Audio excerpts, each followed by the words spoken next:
It's really great to be here, and I want to play at the game too. So I don't know how I can do that because I have to catch a flight tomorrow night. So congratulations just for being here, because it means you're interested in music and trumpet. Anybody here that is not a trumpet player or does not aspire to be? If you're a horn player and secretly want to play the trumpet, it's great. It's okay. So everybody's trumpet player? Fantastic. It is the greatest instrument. You know that? Does anybody have any idea how many times it's mentioned in the Bible? There's no clarinets or horns. There's nothing. There's no string instrument except a harp. There's a cymbal. That's it. Anybody have any numbers? It's amazing. It's over 100. And I'm not talking about the shofar. You know, the shofar was a ram's horn. Could be maybe this long, and they drilled out a little hole. But the trumpet is... I'm going to tell you a quick story, because we should start the day with that. And then I'm going to ask and see how many people want to play. There's a group of 3 that want to play some Brahms, and we'll let you start. So there's a story actually in the Bible, and I'm not trying to convert anybody here, although it'll be just fine. It'll be good for you. Okay, so in the beginning of Revelations, that's the last book, there's a little description of maybe about 8 lines, 12 lines. And then John, and we're not sure which John that was. It wasn't John the Baptist. He wasn't alive anymore. But it could have been John, his disciple, one of his disciples. John is exiled on the island of Patmos for his testimony of Jesus Christ. He's going around telling everybody about Jesus, and so they threw him up on some island, and he just got rid of him. And he says... all of a sudden, about there, he said, I'm in exile. I'm John. I'm in exile on the island of Patmos. And on the day of the Lord, it's hard to know what that day is. Could have been Sabbath. Could have been a Sunday. Or if you're sort of a believer, it could be any day. I was in the Spirit. What does that mean? He's probably praying. And I heard a voice behind me as of a trumpet. That should give you goosebumps.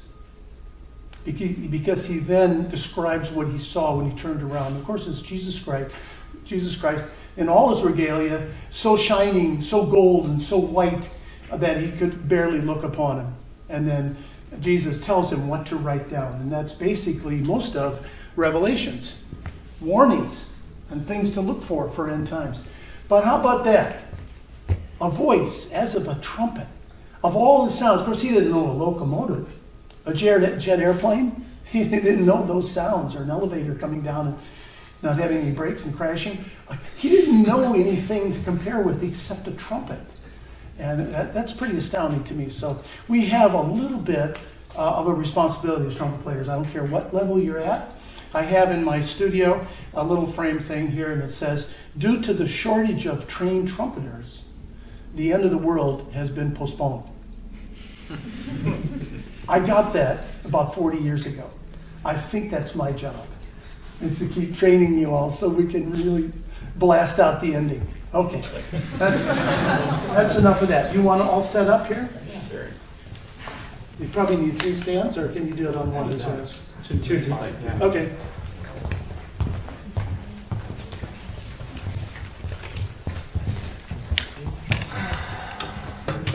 I'll sit in the back in case it's really bad. Oh boy.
Nervous?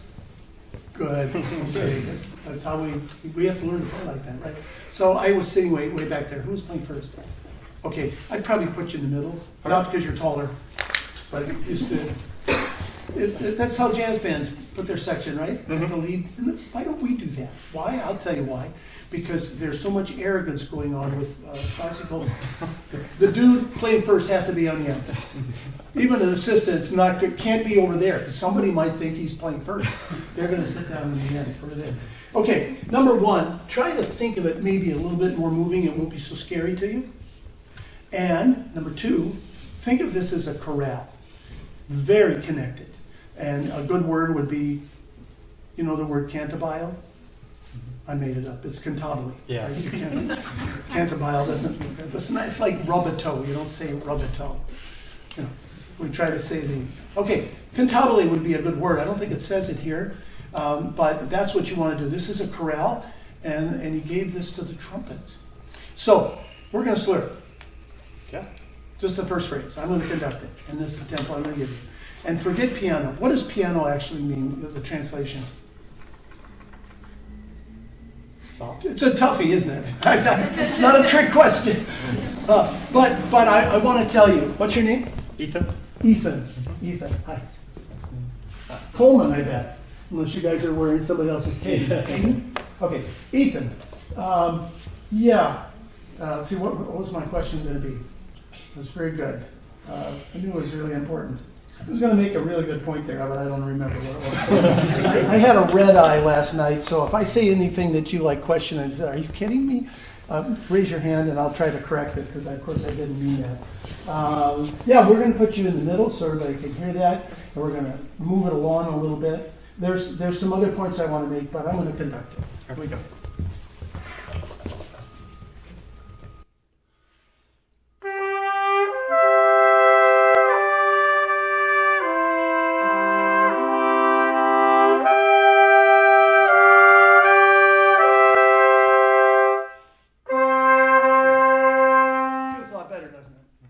Going to be your job. I do remember what I was going to say. It had to do with what piano means. Piano could mean this kind of soft, like a character, rather than a decibel level. When we think of decibel level, first of all, what is 15 decibels? Loud. I don't know. I don't care. and there's no one set loud either. Is it? In fact, forte doesn't mean loud. Does it mean loud? Not always. What does 14 mean? Present. So you take strong? Yeah, rather than loud. So they're more characters than necessarily a decibel level. That was beautiful what you played. Remember, you're going to probably be sitting back in the orchestra, so you don't have to play suckissimo. I'm not sure that's a dynamic decibel level, but that was really nice what you guys just did there. You're all playing C trumpets? Good. One of the worst keys. Right here, C major. Why should it be so bad? Well, the trumpet's bad. I could do a class for 3 hours on intonation that would be a revelation to a lot of people in this room, and not because your teachers left things out. It's because there's so much to comprehend. The trumpet is the most out-of-tune instrument in the orchestra, period. And one of the reasons is, well, here's the reasons. First one, we don't have a lot of ways to fix it, the problems. We don't have a slide like the trombone. They can, a little sharp, pull it out. Right there. Number two, that's been our model since the time we were little kids. And that's a terrible model. That's how we learn what a scale is. It's terrible. Number three, remember that word I used, arrogance? You put arrogance with ignorance, you got a bad trumpet player. And a lot of lead trumpet players years ago. Now, the reason trumpets are selling and doing so well in auditions is one of the prime reasons they're playing in tune. And a lot of it has to do with just knowledge about it. So what's bad about the... did anybody play an E, 1, and 2? Mm-hmm. Yeah. How about that E? Yep, 1 and 2. Now, why would you do that? Because open it's so flat. But in the key of C... That's a good point. In the key of C, it's perfect. Because why do we lower major thirds? Anybody know? So it's a little Because it's Just equal. intonation. When you tune in just intonation. I understand what you're saying. I'm going to be a little more specific. What partial is it? If we go through the partials, 1, 2, 3, 4, 5, 6, 7, 8, which is a pedal note is 1, and 8 is a high C. 1, 2, 4, and 8 are all C's. That's an easy way to remember the partials. 1, 2, 4, and 8. We don't play 1, it's so flat, right? But the fifth partial is what? E. E. And how does it sit if we would study acoustics? Right on, flat, or sharp? In context, it would be right on. So if you play Good. C chord, Good. it would be Well, right we on. would have to say, when you get to that note G, it's a lot lower. Yeah. And that triad is exactly the way it should be. If I played the violin and I could play those 3 notes by, putting fingers down on various strings, there's no way I could possibly have the third high because it's ringing right by my ear. And I'm going to lower that without even knowing why. But what do? We play it the way we've been taught, 1 and 2. Now, I'm going to tell you something, a little bit of history. I started playing the C trumpet pretty early. Herseth was the first in the United States to play the C trumpet exclusively, or on most pieces. Okay? Before that, people were playing the C and the B flat. And he came in 1948.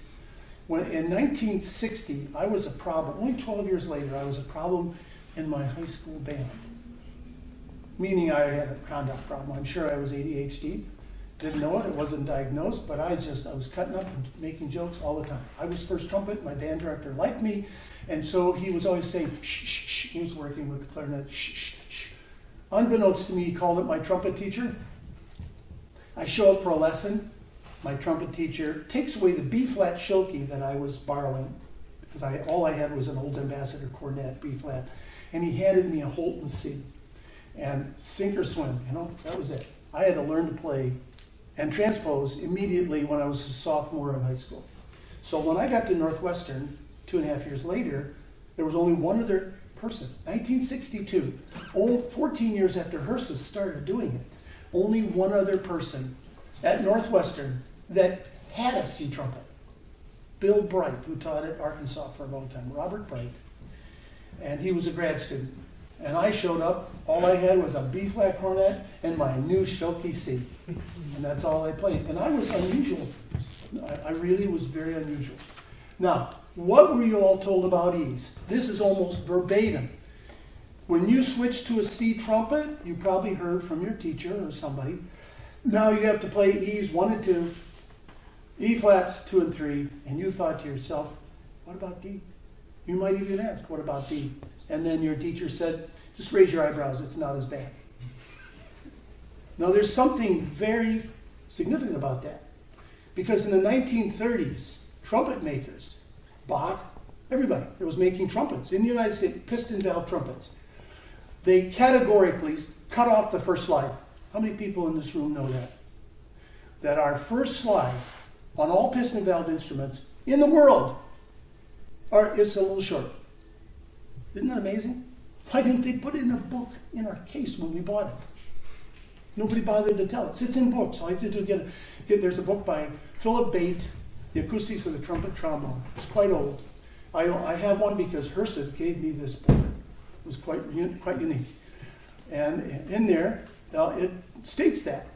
The first slide, why do you think they cut off the first slide? Just a little bit. To fix the D. First valve D, fourth line D.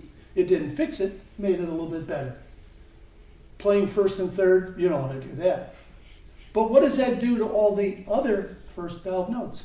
Somebody smart in the room? Makes them sharper. They're sharp. That's why you hate the third note in the Petrushka ballerina.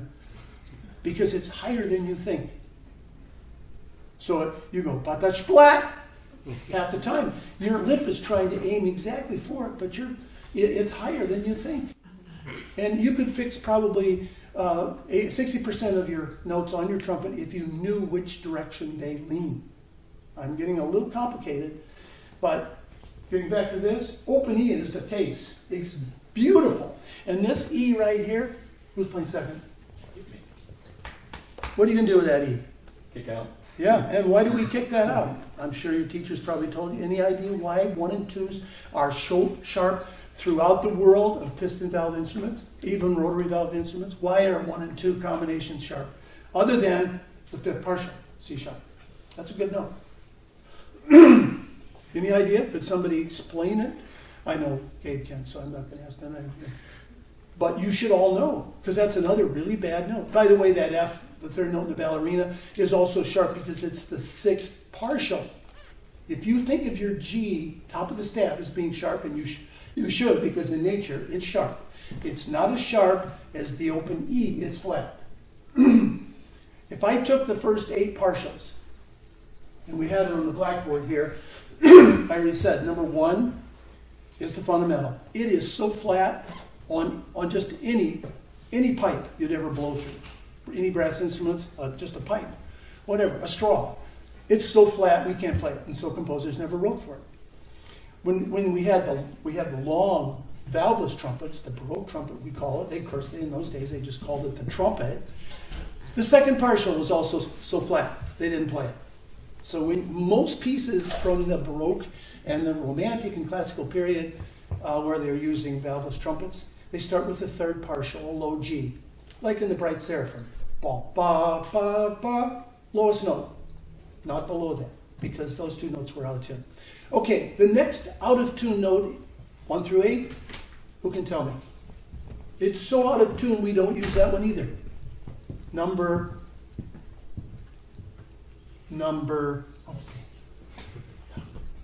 vodka.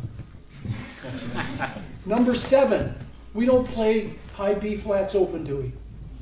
You know, when Arbin taught us the fingering system, and he's the one that put it in print, he added a little addendum. He said, use the least amount of tubing for any note, unless it's out of tune. So that's why we don't play high B flat open, because it's way, way too flat. We don't play the 7th partial. That's the 2nd really out of tune note in the 8 partials. The next out of tune one is the 5th partial, open E in this case. Okay? It's flat. The next bad one is the 6th partial. After that, depends on your horn, the way you play in the upper register, lower register, and that kind of stuff. But generally, those are important issues. Getting back to 1 and 2. This can be a little complicated if you're going to talk to the Rotary International or a women's club society of an orchestra, and you want to explain to them why 1 and 2 are sharp. First of all, they don't care. So I'm not losing it. Am I talking too fast for anybody? Okay, good. Like I said, intonation's a little complicated, but it's so important. Jason said something very nice, and that is that we've had a lot of success with our students winning jobs. I'll tell you the number 1 reason, intonation. You play in tune, your tone is better because it's centered. Everything is right. Your music is right. Intonation. Of course, that's it. You got to get through the pieces still. You have to still to play the ballerina, you got to be able to play. And tone is very important, but intonation, it was a breakthrough when Barbara and I started teaching in 1980. Because we had classes, and some of these numbskulls, and they had those 2 combinations of arrogance and ignorance. And ignorance is the biggest one. So I'm trying to give you just some basics. 1 and 2. Okay, real quickly. The 2nd valve is a perfect length. We'll call it an orca, just to make up a name, okay? It's the right length to lower open a half step. Will you all agree with that? It's perfect. There's nothing wrong with it. This should be a full step down until the 1930s came along. There's not one good first valve note on your trumpet, folks. Not if you want to get real serious about it. All the notes are a little bit sharp, except D, which is a little bit flat. And why did they make that adjustment? That famous phrase, it's better to be sharp than out of tune. The D was flat. You never want to play flat. That's unheard of. The trumpet should never play flat, just like the violin should never play flat. The oboe does play flat, and sometimes sounds terrible because they're the lieutenant of the pitch. But the high instruments should never play flat. The piano, maybe some of you know, they tune in the middle, 440, unless they're going to be a concert pianist, and they're going to roll that piano out in front of the hall, they might tune it at 442 so that the Beethoven Emperor concerto sounds more bright. And they do that. The piano would play more brilliantly. Okay, they tune outwardly, raising the pitch higher and lowering the pitch lower. Total true story, if you didn't know that. That's what they do. So the piano is stretched, but the orchestra is stretched a lot more. It is against the law for a tuba, string bass, bassoon, who else could we say? Maybe even cello when they're in a low register, to play sharp. If they play sharp, you should take them outside and tar and feather them and drag them through the street. Something like that. And the same with trumpets. So we just don't play flat. Can we get away with playing sharp? Oh, I hate to tell you this, but it's the truth. Just a little bit. Just a little bit. Okay, so getting back to this. So the first valve, we got 3 fingerings. How many total fingerings do we have on the trumpet? 8. Who said that? How did you get that? Isn't it 7 positions on the trombone? Yeah. But you're right. Because we got 1, 2, and 3 with the slide out. So we have 8 different possibilities. We actually have 9. If you could throw this slide out while you're playing. You're laughing. Why do you guys do that? So about 20 years ago, John Hagstrom designed this, my tuning slide. And before that, I did exactly that. If I can get this off here without breaking something. I greased it up, I got it really slow. So what I would get to a G on top of the staff, instead of playing at 1 and 3, I just pull the slide up with my left hand, like that. And I used to do these classes. John Hagstrom knew I was OCD about intonation, so he made this pitch finder based on a thing that a guy named Jack Holland, designed. I've had this for 20 years. I use it all the time. It's the best thing that's been put on the trumpet in the last 100 years. It's astounding how many people don't want to do it, but I understand it. It makes it a little heavier. You know, we like to go light. Well, we don't like heavy trumpets, you know. So, but it's a good thing. So do we have false fingerings on the trumpet? No, we don't. We have alternate fingerings. Okay, I haven't played anything. I think I have a mouthpiece. For a long time before I got that.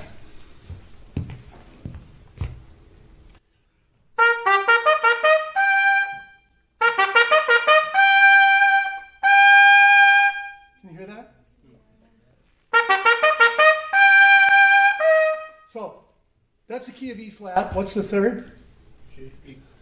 And it's a 6 partial. And then you make a diminuendo on it. You might as well pack your horn up and not even play Leonore number 2. Because everybody on the committee is not trumpet players. And they have the worst ears, by the way, on the committee of the trumpet players. They're going to be listening for high notes, loud, and technique. Because they don't have good ears. Because they started on the trumpet. I don't claim to have good ears. I'm still training myself. And if you want to advance, you really have to do that. Getting back to 1 and 2. So, open's good, second valve's good. Now we talked about the partials. Now I'm just talking about the 7 fingerings. Open's good, second's good, first is all sharp except for D, it's flat. 1 and 2. All right. Now we're sitting with a note played by first valve. I want to lower it a half step. This is not sufficient anymore. That's the lower open. Do you know on the trombone, when you go to from first position to second position, we'll call it 1 orca. When you go from second position to third position, it's 1 orca plus. So between 6th and 7th position, it's a long reach. We don't have that on the trumpet. So it sucks. It's limited. It just isn't possible. So as soon as I put down first valve, which is sharp for most notes, and then I add this, which is not sufficient, it's way sharp. In fact, there's another way to do it. If you took a B flat trumpet, again, this is complicated, and I want to hear you all play. So I'm just going to tell you, I would have to pull. These aren't movable?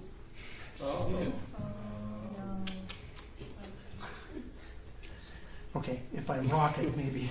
You're kidding. Right? You never take that out and look at it and see if there's any potatoes growing in there. Whoa, okay. Nice and clean horn though. Yeah, but On the outside. yeah. Who knows what's in there? You could put a little DW40 and just let it rest overnight. Let it sitting right like that. Maybe it'll soak in there. You could also get a small piece of leather strap like this that's not too thin, and actually use that. Put it in there and you can pull it because you can't get much of a grip. You can get that out right away. Yeah. Okay, so you would have to pull the second slide out about that far to make 1 and 2 work, or the first slide. And that's how much you do it. So don't try to humor your teacher and wiggle it a little bit. I won't pass any freshman, or if it's a grad student that comes to me and doesn't know about 1 and 2s, I won't pass them at the end of the year unless they're triggering on every A. So, ba-da, ba-da-da, and out. Ba-da-da-da-da-da-da-da-da-da-da. All the time. A's and E's. And what about the key of F? Those A's. It's the third. It's the worst note in the world you could play if you don't kick it out. A lot. And what about the E, 1 and 2, in the key of C? It's horrendous. Now, you might figure this out, that the third valve slide is exactly the right length when you put it with 2. So now if this is the 5th fingering, it's only the 3rd one that's any good. Right? Open, 2nd, 2 and 3. A is not a substitute for 1 and 2, unless it's in the key of F or in the key of E, and then it's perfect. Or certainly it's closer. So we get to 1 and 3s. What do you think of those? Remember that word I used, S-U-C-K? Yeah. And 1, 2, and 3. Thank God we don't use those notes very much. When cornets were first, my old ambassador, there was no slide. First slide or third slide. You lift it down, and that's why cornets were used. Did you ever think of that? We're going to do this again. It's going to be just gorgeous, and I'm going to have you slurp like I just talked about it. But okay, who could maybe tell me again, Gabe, guys in the back, you can't tell me this. Why were cornets developed? It was a new instrument. Certainly didn't favor or compare favorably with the trumpet. If I'll just save time. The trumpet's tone is brilliant. You know what brilliance is? Okay, if you look up in the dictionary, the word brilliance, first of all, you'd say intelligence, right? Maybe the next one, the luster of some metal shined up beautifully. Brilliant. And the third one, there'll be a picture of Bud Herseth. The most brilliant sound probably in the last 100 years. And the world has followed him, just sound-wise. Phil Smith played in the Chicago Symphony. His first job for 3.5 years, guess who was playing first? Herseth. He developed his sound, which is unique to Herseth, but it was still so brilliant. And everybody that has an orchestra job has a brilliant sound. What does that mean? What does brilliance mean? I'm going to show you. Maybe you can explain it. I'm going to first play these partials. Here's 1, 2, 3, 4, 5, 6, 7, 8. Those are 8 partials. Now this instrument is not brilliant, okay? It's a piano. It's really set. You can never get the piano to tune to you, unfortunately. So you're going to have to learn to tune to the piano. I'm going to throw down 3, 4, and 5 partials. G, C, E. That's why we have major chords, because that's where they sit. They're partials. Amazing. I'm going to put these keys are down now. So the hammers have been lifted off the key. The felts to mute them are not there. So if I hit this note, nothing happens because it's a B. But if I hit this one, I hear overtones. I've made the piano brilliant. If you came over here, see if you can hear this note, okay? Can you hear any other note really quickly? Yes. Mm-hmm. Yes, you can. I'll do it again. Easy, right? Mm-hmm. Try hard now. But you can hear that G, can't you? Uh-huh. I've made you hear brilliance more so than you ever have before. The trumpet is the most brilliant instrument in the orchestra. It's the only one that really displays those overtones. Why do we use vibrato? Why do singers use vibrato? To make us more brilliant. It's not to fix the bad intonation. We always thought that. It's to make us more brilliant. Our tone projects more when we're brilliant. Not loud. Brilliant. That's what you want. You want a brilliant, beautiful, ringing sound with ease that floats. And it has these overtones, and they have to be sort of in tune. So I think that's enough of that. That's what brilliance is. So anything more about that? We covered that there's only 3 fingerings out of the 7 fingerings that are in tune. And there's a bunch of partials that are out of tune. I've mapped it out. On paper, almost 2/3 of your notes are out of tune. Is that a revelation for everybody? Raise your hand if you think that, if you've never heard that. Get those hands up. Almost 2/3, thank you. So if you want me to go through it, I will. Here, from the lowest note we have, low F, of course. You all play low Fs, right? 1, 2, and 3 with the slide out. Thank you. Low F is sharp, most likely. F sharp is sharp, 1, 2, and 3. Low G is sharp, 1, 2, 1, and 3. They're not as bad because most people play play flat in low register. A flat, you got to be careful about low A flat. I'm going up the scale because it should be right on, but it's low register, and we got to be careful not being flat on it. Thank you for shaking your head, nodding, and agreeing. Low A, it may not be too bad, but it is a 1 and 2, except it's low register. B flat is probably right on, even though it's the first valve. I have a chart like this that I've written out. Low B should be perfect. Low C should be perfect. If not, you bought a bad trumpet. When you buy your trumpet, you should make sure your second partial, open low C, G, C, and high C. Those 4 notes are perfect. If your 3 C's are not lining up, don't buy that trumpet. I'm serious. Don't buy it because it's easier to play. You'll fight it all your life if you have a flat high C. Who in this room plays their high C's first valve? What a shame. You don't have to raise your hand. It's because Charlie Schluter, Bernie Edelstein decided to put B flat lead pipes on C trumpets. And they had to start playing their high C's first valve because they were flat. What a shame to have to play a high C first valve. Do you agree? I mean, it's hard enough. Those 4 notes should line up according to this acoustic book I told you about. And then what about the 2 I left off? The E is probably going to be a little flat, maybe terribly flat. The G is maybe going to rise a little sharp. When I bought my trumpet, I had a bonus. My G wasn't too bad. You heard how sharp it was, especially when it's the 3rd. But my E is perfect when I'm in the key of C. It's perfect. And so my choice, because I had to work on it, do it this way. First slide out. Perfect.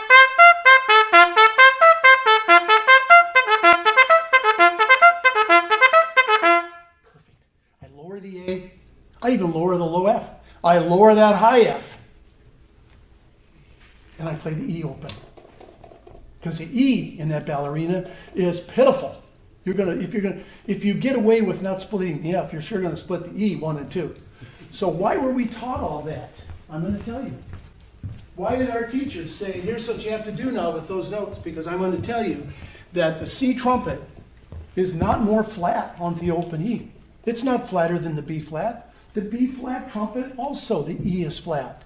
But the C trumpet is what kind of sound? More bright or more mellow? Right. So now that duller E is intolerable. That's the reason. But you can learn how to do it. You can adjust it. Okay, so we're going to do this one more time. And just think the singing sound. And the second and third part should be just as strong as Ethan's. Right? Equal. You'll write on top. What do we hear in a choir? We hear the soprano. Always. He'll come out. Keep it moving. And not slurred, but legato toned. Except when you repeat a note, ba, ba. Okay, and watch me for phrasing. A little breath here and there. 2, 1. You're late. You know I'm going to go faster. I gave you 2 part notes. 2, 1.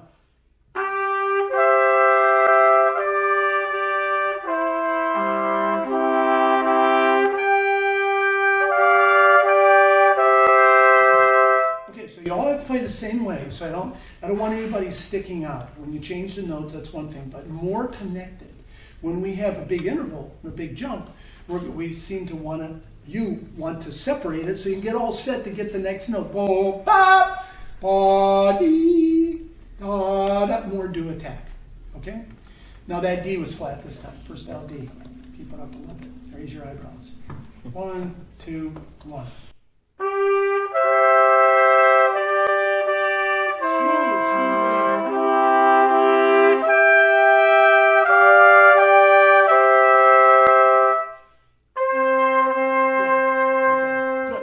That's much better in all those areas, and you're all equally important. Again, when I was a kid, it was all about the first trumpet. Now, fortunately, the guy that was first trumpet in Chicago Symphony was really good, but sometimes they're not. In the old days, first trumpet players were picked because they could play the high notes and they were strong. They sure didn't play in tune. So, and they weren't necessarily nice people either, and they ruled the section like a true despot, terribly. Things have changed. We have people like Chris Martin, Phil Smith. We have nice people that are considerate about the people in their section. So everybody is an equal partner. There's an orchestra in, see which one is it? In Europe, where still, and has been the case for 30 years, everybody in the orchestra gets the same pay. Wow. Imagine what that's going to do. Now, it's true, they carried 2 first trumpet players, so they got time off. They carried 2 first horn players. They got time off, so they could practice the parts of the more difficult, challenging for principal parts. But you imagine how you feel like that. Now, let's turn that around. When you get into an orchestra and you start finding out that the first trumpet player gets double salary. For what? And they don't necessarily lead the right way. They just play loud. So the old attitude years ago, and I'm certainly not talking about the Chicago Symphony, okay? But the attitude years ago was you're playing lead in a big band, in an orchestra, whatever, brass quintet. You're first trumpet. And you're wailing across because you're strong. You're playing those high notes, and all of a sudden you get to one chord, and you think, "Wow, somebody around me is really out of tune. It's probably that second trumpet player of mine. Oh well, I'll just play a little louder so everybody can hear me." That was the concept. That's what lead players did. They certainly didn't know about all these notes I told you about. They had no knowledge. Mr. Herseth, I played with for 12 years. He never, ever triggered 1 and 2. Ever. And if you want proof of that, get the Reiner recording of Zarathustra. He hated that recording. The C sounded like Gabriel or Jesus or God. It's the greatest C in the world. Ba, ba, da, ba. And it's beautiful diminuendo. The brilliance is incredible. You can't duplicate. Nobody's ever played it any better. But the A, 12 measures later, is a quarter tone sharp. Quarter tone sharp. And here's why it was so bad. The flutes already were on the note. You see, the Chicago Symphony and every other orchestra during those years, they tuned to the first trumpet. But in this case, they couldn't. The other recording that Herseth hated was Mahler 5 with Schulte. I was there, and he plays the opening, pa-ga-da-da, pa-pa-pa-pa, and he hits that note, and you wonder what the heck happened. I can tell you what happened. It was a different day in the recording session. We did the first movement. Everything was fine. Schulte was never really thrilled with the triplet that Herseth did. He eventually went to a sextuplet. 1, 2, 3, 4, 5. Ba-ga-da-da, da-ga-da-da, and he always multiple tongue. He put a cruise second. He always played it that way. And Schulte really didn't want that. He wanted it rushed and in time. So listen to this. 1 and 2. Ba ba ba ba.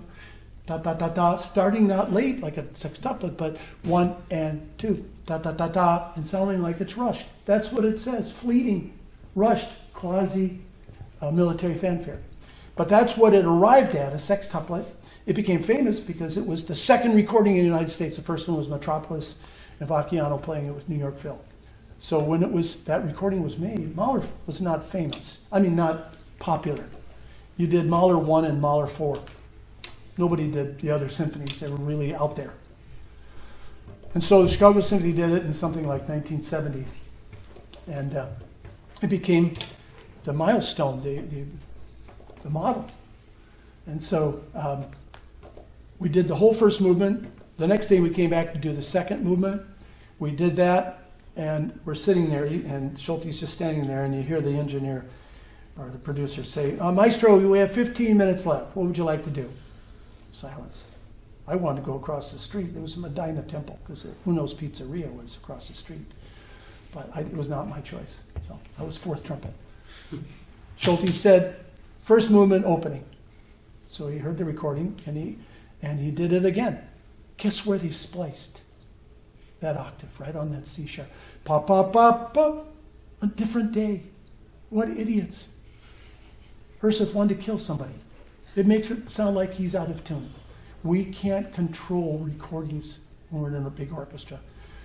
Dale Clevenger, first horn, he had a way of making sure none of his blips ever got on there. If he missed a note or he wasn't the way he liked it, immediately he'd go, really loud, so that tape was ruined.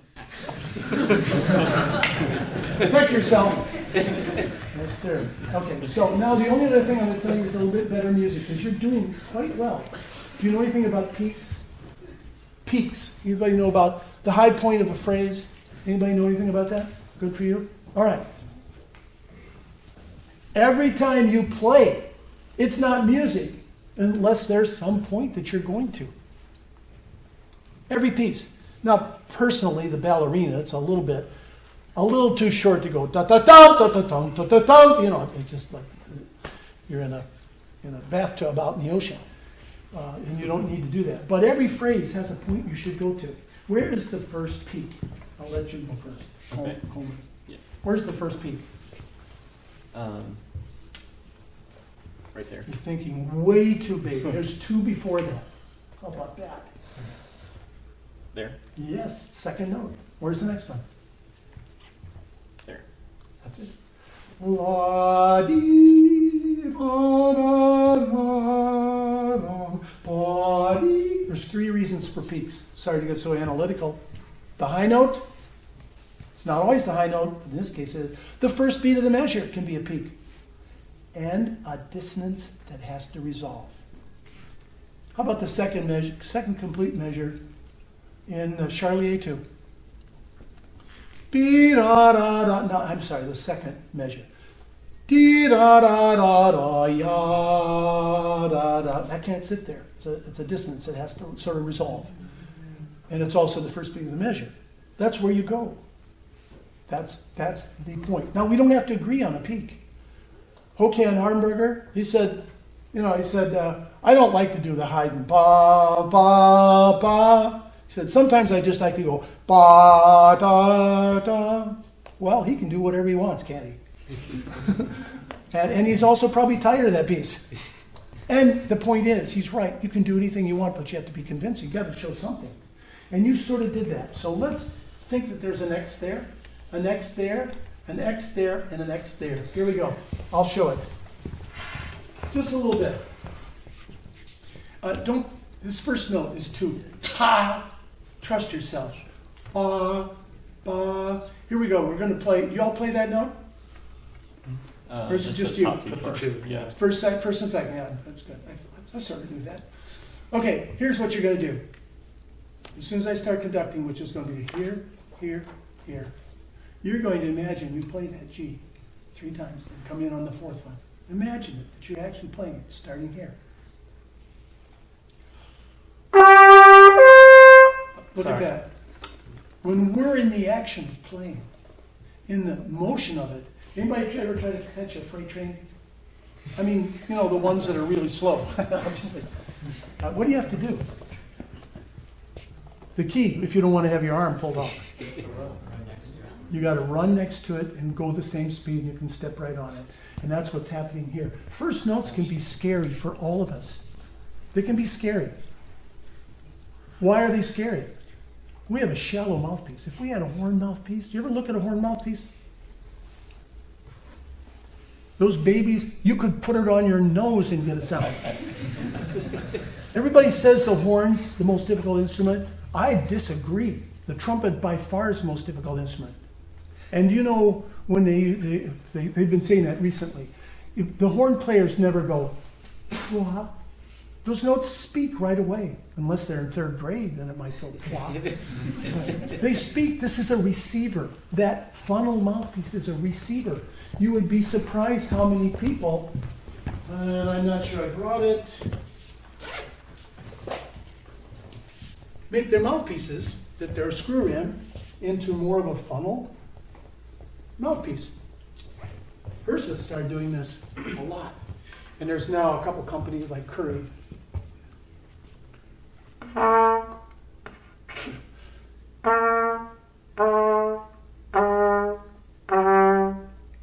Speak.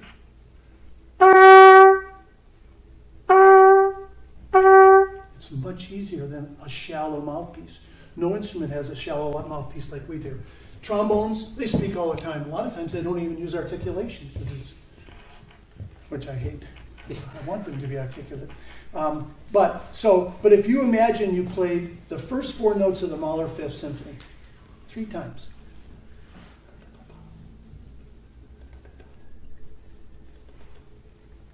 Ba, ba, ba, ba. Don't we get better the second time anyway? You're really good on the 4th try. So everything you play, you could actually put yourself into motion. That's why it's easier, because you're not thinking, I'm scared, this might not work, what if I draw a blank? But instead, get yourself involved in the music. Anybody ever hear that phrase from your teachers? Great line. That's what they're talking about. Hear the music before you play it. It's a great story about Herseth and Arnold Jacobs. Back in the day, before Arnold Jacobs started thinking of the song, he was all physical. I know. I was around. It was all about breathing, diaphragm. He had skeletons in it. He was talking about the physiology of playing. But then he had a revelation. And I can tell you when it happened, because Herseth told me the story. He never told me any stories. But supposedly, Jake came up to him after a first rehearsal in the day and said, "Bud, you know that spot where you're riding over the top of the orchestra?" First of all, it was Mahler 7. And I was playing second then. And then just 2 bars later, you have this delicate little soft thing. See, I know the spot in the last movement. Yeah, the details aren't exact. Okay, so don't quote me on that. So what about it? And Jake said, "Well, Bud, what are you thinking about when you play that?" Bud looks at him like, "What do you mean? What am I thinking about?" Jake wanted some physical, like I place my tongue third toward the right against the teeth, and I punctuate that. Something academic, something physical, something technical. And after 3 tries of Bud saying, "What are you talking about?" So, "Well, what do you do to be able to play that?" And he said, "I think how it goes." My God, how simple could that be? The next day, I'm not kidding, the next day in all of his lessons, people would go into the lesson, because I was coaching a brass ensemble of some of his students at the American Conservatory, which doesn't exist anymore. But they were relating what their lessons were like. They walked in, put their bass trombone or horn or tuba down, and walked to the back of his room to get strapped in to be measured on what their capacity was, or something that he would do. And he stopped them, said, no, today, and there was a music stand there, have a seat, today it's the song. Now, I didn't study with Jacobs, neither did Barbara, because that's the way it was when I was young. But a lot of people did, and he was very helpful. He was fatherly. He was a guru. He understood a lot of things. He changed that day. That was the first day of the song, and that's what he's known for now. Wind and song. And he was not a young man, and I really, really am respectful of that. We can all do that. We can change, It's about music, how it goes. So you can think and hear that, and I'm going to tell you your percentage of accuracy for first notes is going to go up to 92. I like 92. I don't like 50. Have a seat. Thank you. Oh, no, I was going to show you the peaks. There, last time. See, this is only taking an hour. See? Good thing we started early. Yeah.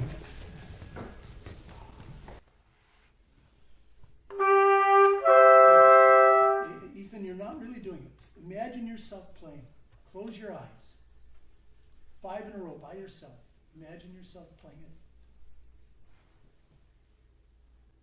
Get ready, because you're going to come in when I conduct you. Imagine. Here it is. Not again. That was my fault. Okay? Again. Don't tap your foot. Imagine you're tonguing it. You're actually playing the note. Thank you. Now here we go. Ready? Hit.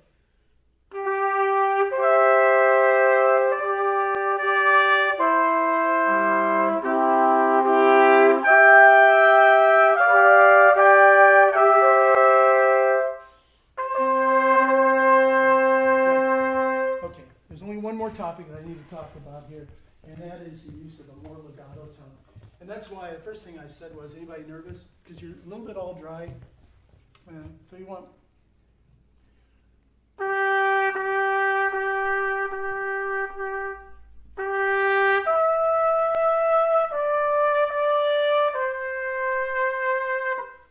that kind of connected. Do, do, do, not two, two. You do two, two, and it's too percussive and it interrupts it. Can we try that? Here we go. 1, 2, 1.